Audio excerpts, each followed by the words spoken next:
guys, welcome back. Adam here as per usual for another FAQ Friday. Actually, to be honest with you, this is more of kind of an anecdotal thing rather than an FAQ. As the title of the video suggests, I'm going to talk a little bit about fret buzz, or my story of what I thought was fret buzz and turned out to be something a bit unusual. All over guitar forums all the time, oh man, I'm getting really bad fret buzz on just one particular fret.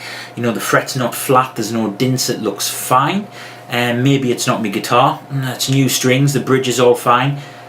Take that guitar apart for about 8-9 hours, something ridiculous like that, find out the guitar looks totally fine, and then they realise, oh, I'm only really getting the fret buzz when I'm plugged into my amp. And I'm speaking from experience here. I only really get fret buzz when I'm plugged into my amp.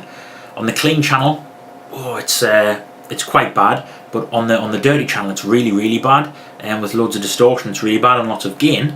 And it seems to get worse when I turn me volume up. I take the amp apart. Power valves all look fine, preamp valves all look fine, no loose components, nothing. Absolutely at me wit's end. And this happened to us about 4 years ago or something. I was still living at my parents at the time, and I was playing in my room. And it was whenever I hit the 12th fret on the G string, so you know, that octave G, I would just get the most ridiculous fret buzz. And then one day I was standing up playing and I hit that note, and there was just this unbelievable buzz. I was playing quite loud and it was unbelievable. I felt like the room was shaking, and I just happened to kind of lean back a bit and I knocked myself on the radiator that was hanging on the wall, and the buzzing stopped. If I leant against the radiator and I played that note, the buzzing stopped. What the hell is going on? So it wasn't fret buzz after all. What it was, I was hitting the resonant frequency of the radiator. That's to do with physics and acoustics and audiology, I guess you can call it. Everything has a resonant frequency, so every single object and item in the world has a frequency that if you hit that frequency hard enough and loud enough will cause that item to shake and to vibrate. Really prime example of this was the Tacoma Narrows Bridge disaster.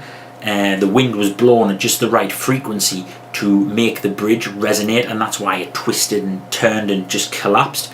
Really cool to watch that on YouTube. Obviously absolutely devastating, but really interesting to watch. I was hitting the resonant frequency of the radiator that was hanging in my room, or a part of the radiator. Maybe it was a nut or a bolt or something like that. So next time you're suffering really bad fret buzz, look around for everything in your room that could potentially be shaken. You're probably going to want to look at metal items first.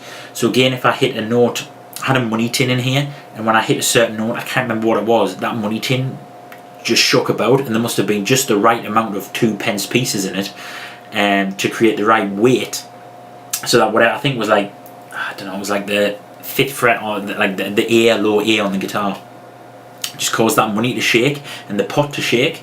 So I had to get rid of it. Yeah, you'll find if you play your guitar loud enough, most of the items in your room will shake, and you'll be able to find the ones that are potentially causing you problems.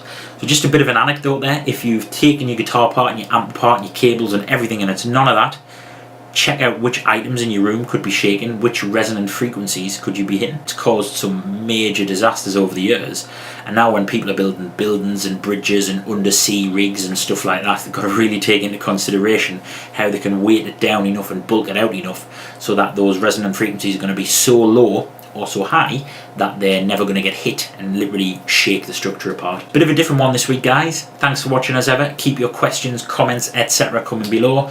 I will see you very soon, and take it easy.